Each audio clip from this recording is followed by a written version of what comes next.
Huoneistomedia LKV on perustettu 1989, toimii usealla paikkakunnalla. Turun toimisto on perustettu vuonna 2002, jolloin itsekin aloitin välittäjän työt. Ja vuonna 2007 on alkanut yrittäjäksi Turun alueella. Pääsääntöisesti meille myyntiin tulevat asunnot tulee suositusten kautta. Palvelu kattaa niin kuin kaiken asunnonvaihtoon liittyvät asiat. Etsitään toiveasuntoa ja myydään niin, että jokainen meistä myy kaikkien kohteita, että saadaan paras tulos aikaiseksi. Ihan alusta loppuun asti hoidetaan ihan kaikki asunnonvaihtoon liittyvät asuntoasiat. Et myydään heidän kotiin ja etsitään se uusi koti ja autetaan joka tavalla, että vaikka se olisi ostamassa jostain muualtakin, niin ollaan oltu kyllä siinäkin mukana. Myydään pois. No niin, hienoa.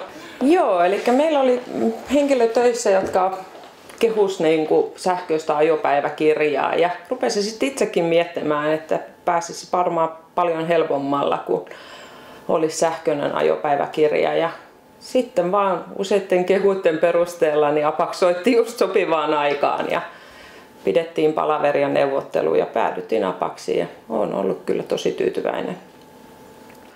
Se on niin huoleton. Se toimii ihan koko aika. Se mittaa, niin kuin, vaikka sä ajaisit tunneliin, niin Apax pystyy mittaamaan kilometrit, missä muut toiset signaalit häviää ja häipyy. Et Apax toimii, että siinä on joku SIM-kortti vielä, mikä mittaa kaikki ajot. Se on huoleton, ei tarvitse tehdä mitään. Ja jos meillä on ollut joku autonvaihto, niin Apaxin edustaja on tullut laittamaan mittarin seuraavaankin autoon. Kaikki on toiminut koko aika tosi hyvin. Ja sitten siinä on se tukipuhelin, johon voi soittaa ihan koska vaan mitä vaan asiaa ja aina neuvotaan. Se auttaa hirveästi, että ei tarvitse enää kirjoitella minnekään ajopäiväkirjoja eikä muuta kuin tietokoneella vaan napsasee, niin kaikki tulee ulos. Ero on kuin yöllä ja päivällä. Siinä säästyy erittäin paljon. Suosittelisin Apaxia ihan kaikille, jonka työhön kuuluu autolla ajaminen. Helpottaa työtä ihan ehdottomasti. Apaxilla on vielä todella tarkat päivitetyt kartat kaikista ajoista. Aivan loistavaa, ei voi muuta kuin lämpimästi suositella.